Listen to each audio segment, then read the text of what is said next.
Good afternoon everyone. Just think and learn geography चैनेले आपनादेर सकलके स्वागत।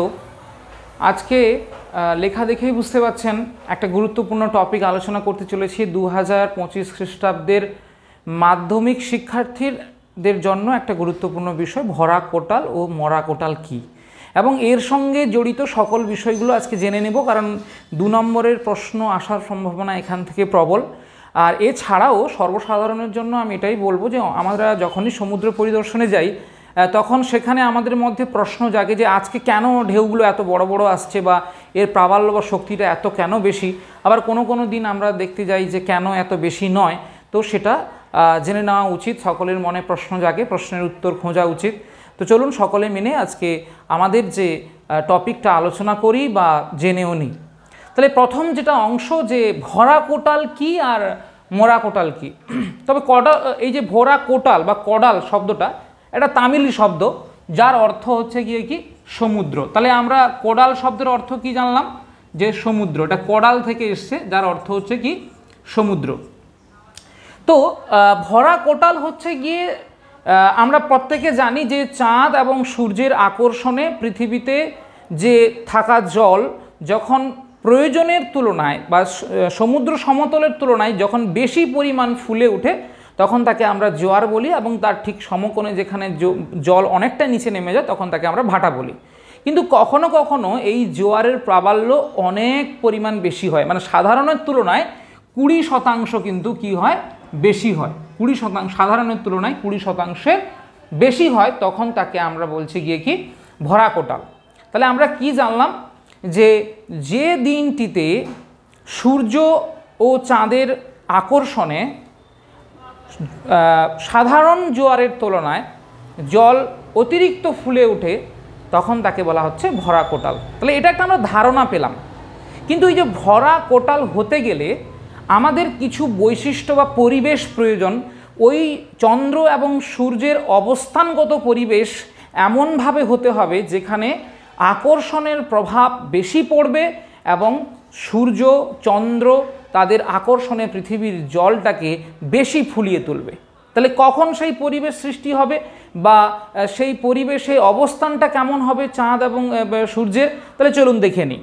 আমরা সকলেই জানি যে পৃথিবী তার উপবৃত্তাকার কক্ষপথে অনবরত আবর্তন করতে করতে আমাদের নক্ষত্র সূর্যের চারিদিকে কিন্তু ঘুরে বেড়াচ্ছে। ঠিক একইভাবে পৃথিবীর একমাত্র উপগ্রহ চাঁদও কিন্তু তার উপবৃত্তাকার কক্ষপথে পৃথিবীর চারিদিকে কি করছে পরিক্রমণ করে চলেছে। তাহলে স্বাভাবিকভাবে আমরা এইটুকু বুঝতে পারছি যে পৃথিবী কিন্তু তার আবর্তন পরিক্রমণকালে সবসময় একই অবস্থানে থাকে না। ঠিক একইভাবে চাঁদও কিন্তু পৃথিবীর চারিদিকে পরিক্রমণ করতে করতে তাই তার সব সময় একই অবস্থান কিন্তু আমরা লক্ষ্য করব না।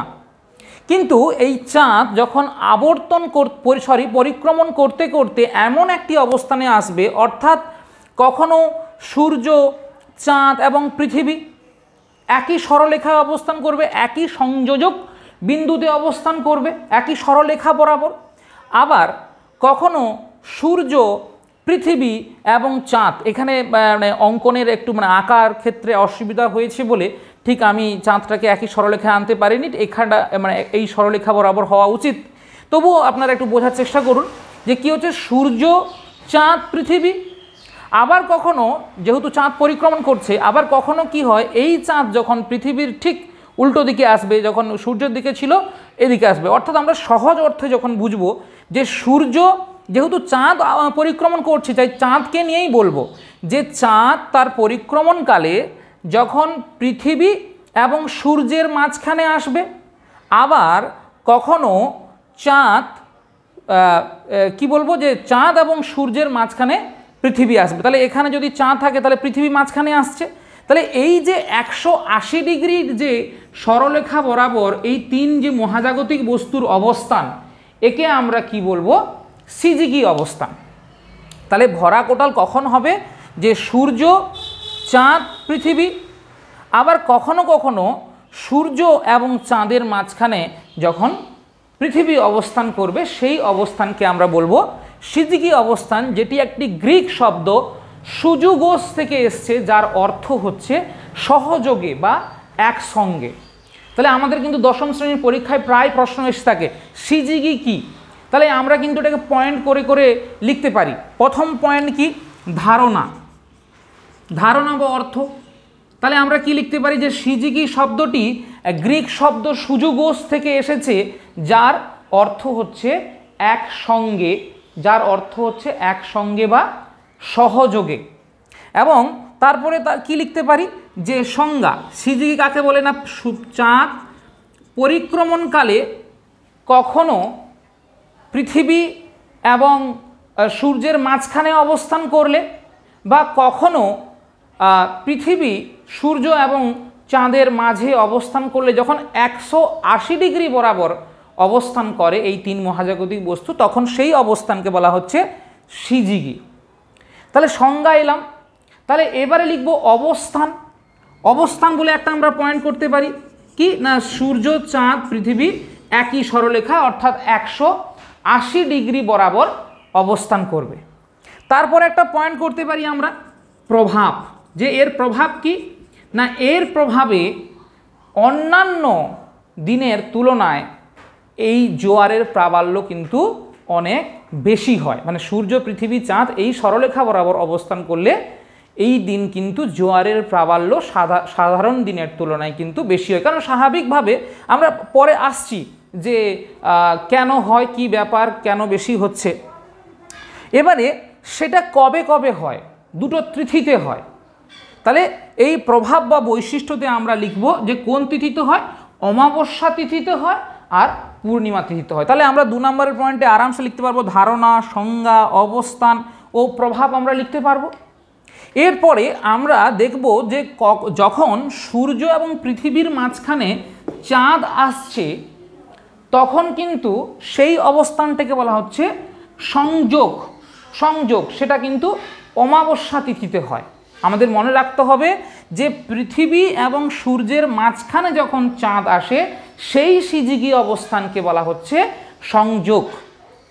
আবার যখন সূর্য এবং চাঁদের মাঝখানে পৃথিবীর একই সরলরেখা বরাবর অবস্থান, পৃথিবীর অবস্থান দেখব, তখন তাকে আমরা বলবো প্রতিযোগ। আমরা সাধারণ অবস্থা সংযোগ যখন হবে, যখন ধরুন আমাদের সঙ্গে পাকিস্তানের বন্ধুত্বমূলক একটা সম্পর্ক সৃষ্টি হলো, বা প্রতিবেশী দেশের সঙ্গে একটা বন্ধুত্বমূলক সম্পর্ক সৃষ্টি হলো, তাহলে আমরা দুজন মিলে যদি কোনো কিছু কারোর বিরুদ্ধে লড়ি, স্বাভাবিকভাবে আমাদের দুজনের শক্তি বেশি হবে অন্যকে হারাতে। তাহলে স্বাভাবিকভাবে এখানে পৃথিবীর উপরে থাকা জলকে যখন দুই বড় মহাজাগতিক শক্তি মিলে টানবে, স্বাভাবিকভাবে সেদিন জলের প্রাবল্যটা বেশি হবে। তাহলে সেদিন সেই সংযোগপূর্ণ লড়াই, সেটাকে বলা হচ্ছে গিয়ে সিজিগির সংযোগ অবস্থান। এবং পরবর্তীতে যখন সূর্য এবং পৃথিবীর মানে চাঁদের মাঝখানে পৃথিবী থাকবে, সেই অবস্থানটাকে প্রতিযোগ বলবো। সেদিনও জোয়ারের প্রাবল্য বেশি হবে, কিন্তু সংযোগ অবস্থানের তুলনাসম্মত হবে না। তাহলে আমরা এই সিজিগি লিখতে গিয়ে আমরা প্রকারভেদও লিখতে পারি। প্রকারভেদ, যে সিজিগির দুটি প্রকার আমরা লক্ষ্য করি, সংযোগ অবস্থা। প্রকার না লিখে আমরা অবস্থাও লিখতে পারি, যে সিজিগির অবস্থাটা কেমন হয়। দুই প্রকার সিজিগির অবস্থা কি, একটা হচ্ছে সংযোগ অবস্থা, একটা হচ্ছে প্রতিযোগ অবস্থা। তাহলে এখান থেকে সিজিগি ছাড়াও সংযোগ কি, প্রতিযোগ কি, এটাও 2 নাম্বারের আসতে পারে। আবার সংযোগ প্রতিযোগের পার্থক্যও আসতে পারে। তাহলে আমরা যদি পার্থক্যটাকে ভালো করে বুঝে নিই, তাহলে সেটা স্বাভাবিকভাবে আমরা কি করতে পারি, 2 নাম্বারে করে লিখতে পারি। আমরা এই একইভাবে এই পয়েন্টগুলোকেই পার্থক্যে লিখব।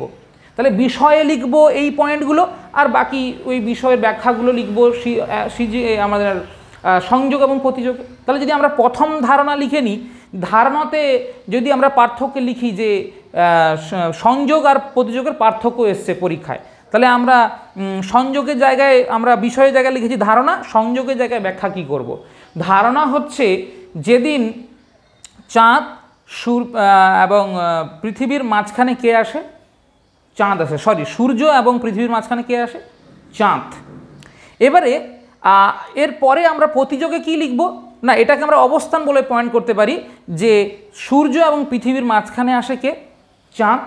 আবার প্রতিযোগে আমরা কি লিখব না, সূর্য এবং চাঁদের মাঝখানে আসে পৃথিবী। ঠিক আছে, এরপরে আমরা লিখব জোয়ারের প্রাবল্য। প্রাবল্য কীরকম, এই প্রভাবটা কি না, এখানে আমরা লিখব যে সংযোগের ক্ষেত্রে 20% জোয়ার বেশি, 20% জোয়ার বেশি, আবার আমরা প্রতিযোগে লিখব সাধারণের তুলনায় 20% কম, কিন্তু সংযোগের তুলনায় 20% কম। সংযোগ জোয়ার হলে যতটা জোয়ার ফুলে উঠবে, যতটা শক্তি লক্ষ্য করব আমরা, তার তুলনায় কিন্তু প্রতিযোগে 20% কম হবে। তাহলে জোয়ারের প্রাবল্য একটা পয়েন্ট করতে পারি আমরা। এবারে অবস্থান বলে আমরা পূর্বেই প্রমাণ করেছি। এবারে হচ্ছে গিয়ে আমাদের তিথি, আমরা তিথি বলে, পার্থক্যের তিথি বলে একটা পয়েন্ট করব। কি না, এটা অমাবস্যাতে হয়, সংযোগ কখন হয় অমাবস্যাতে, প্রতিযোগ কখন হয় পূর্ণিমাতে। তাহলে এইটা আমরা কিন্তু জানলাম। তাহলে সংযোগ প্রতিযোগের পার্থক্য হলো একটা অবস্থানগত পার্থক্য, একটা জোয়ারের প্রাবল্যগত পার্থক্য, আর একটা হচ্ছে তিথিগত পার্থক্য। তাহলে কোন তিথিতে হয় সংযোগ, শর্ট কোশ্চেনও আসতে পারে, এগুলো সব শর্ট কোশ্চেনও আসতে পারে, যে সূর্য আর পৃথিবীর মাঝখানে চাঁদ এলে তাকে কি অবস্থান বলে। তাহলে কিন্তু সিজিগির সংযোগ অবস্থান, শুধু সিজিগি অবস্থান বললে হবে না, তাহলে কিন্তু নাম্বার কমে যাবে। সিজিগির সংযোগ অবস্থান, আবার বলবে সূর্য এবং চাঁদের মাঝখানে পৃথিবী একই সরলরেখা অবস্থানগুলো, তাকে কি বলা হয়, তাকে বলা হচ্ছে সিজিগির প্রতিযোগ অবস্থান। বোঝাতে পেরেছি? এবারে আমরা সিজিগি কি জেনে গেছি, সংযোগ কি জেনেছি, প্রতিযোগ জেনেছি। তো এবারে আমরা আসছি যেটা ভরা কোটাল কি, তাকে সম্পূর্ণ আমরা আলোচনা করব। প্রথমে ধারণা বা অর্থ। কোটাল কথার অর্থ সমুদ্র, অর্থাৎ সমুদ্রে সাধারণ দিনের তুলনায় যেদিন জোয়ারের প্রাবল্য অনেক বেশি হয় সেদিন, সেইটাকে বলা হচ্ছে। এবার সংজ্ঞা কি বলবো না, চাঁদ, সূর্য, পৃথিবী এবং চাঁদ যখন একই সরলরেখায় অবস্থান করলে জোয়ারের প্রাবল্য বেশি হয়, সেই দিন সেই অংশটাকে বলা হচ্ছে গিয়ে কি ভরা কোটাল। তার বৈশিষ্ট্যটা কি লিখব, এটা পূর্ণিমা এবং অমাবস্যা তিথিতে হয়। এর অবস্থা কেমন, এটা দুই প্রকার হয়, এটা হচ্ছে সংযোগ এবং প্রতিযোগে হয়। হ্যাঁ, তারপরে আমরা কি লিখতে পারি, প্রভাব না, অন্যান্য দিনের জোয়ারের তুলনায় এর প্রাবল্য অনেক বেশি হয়। এবং আমরা প্রকারভেদও বলেছি, অবস্থানও বলেছি যে 180 ডিগ্রিতে অবস্থান করবে। তাহলে আশা করি বোঝাতে পারলাম।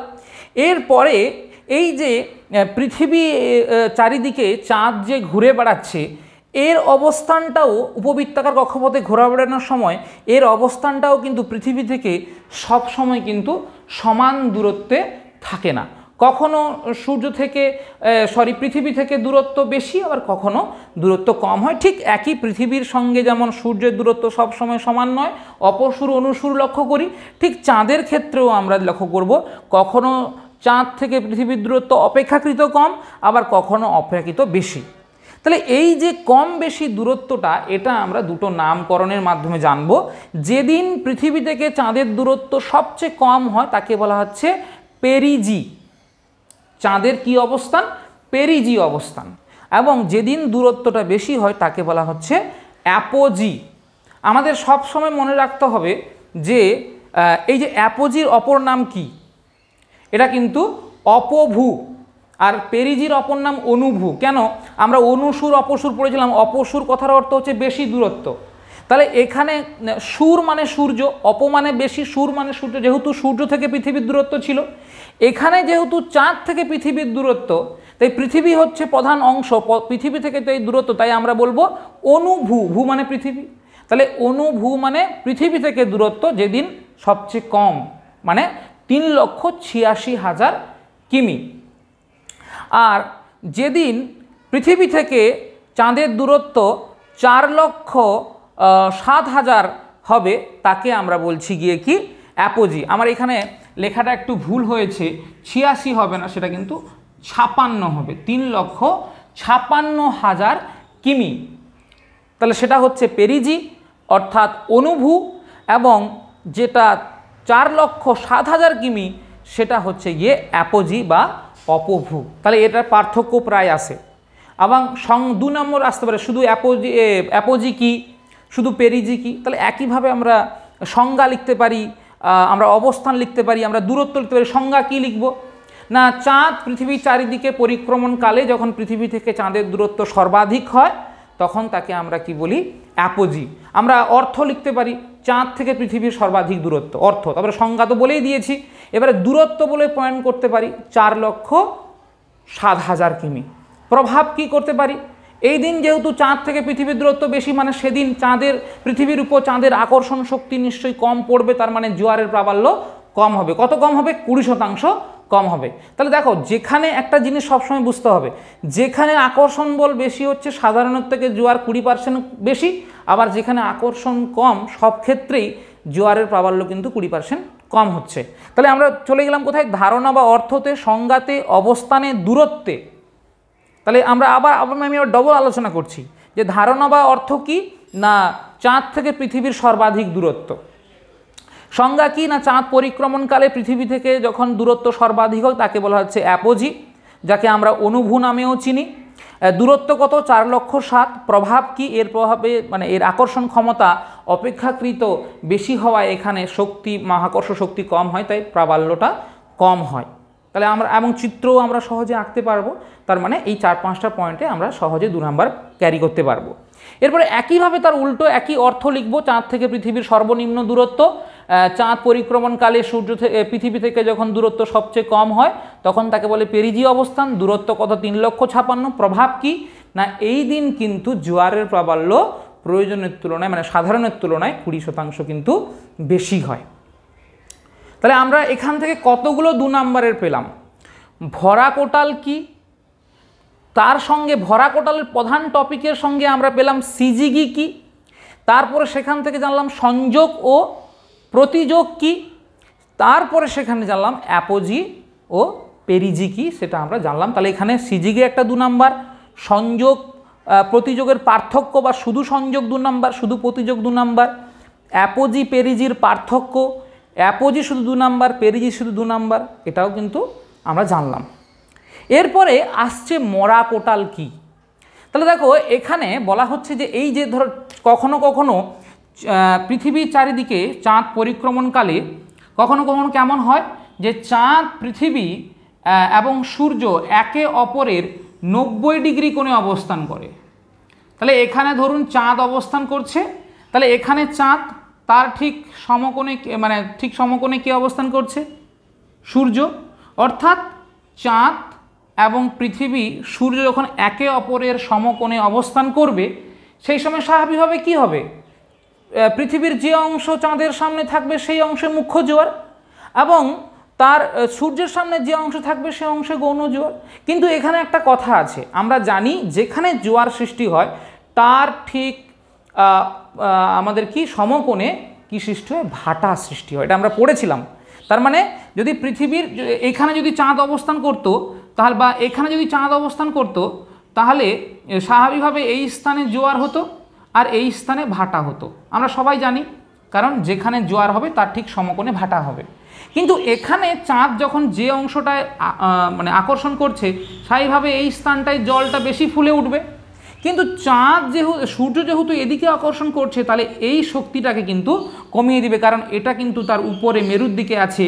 তার কারণে কি হচ্ছে যে এই স্থানের জলকে সূর্য যেহেতু বেশি আকর্ষণে টানছে তাই সেই দিনটা কিন্তু জোয়ারের প্রাবল্য অপেক্ষাকৃত কম হবে। অর্থাৎ চাঁদ যত জোরে পৃথিবীকে টানছে তার জলটাকে, ঠিক সেই সময় সূর্য কিন্তু বিকর্ষণ শক্তি হিসাবে কাজ করছে, মানে চাঁদের আকর্ষণ শক্তিটাকে কী করছে? কমিয়ে দিচ্ছে, কারণ সে তার দিকেও জলটা টানছে, তাই এখানে এইখানে জোয়ারের প্রাবল্যটা কম হচ্ছে। তাকে বলছে মরা কোটাল। এটা কি?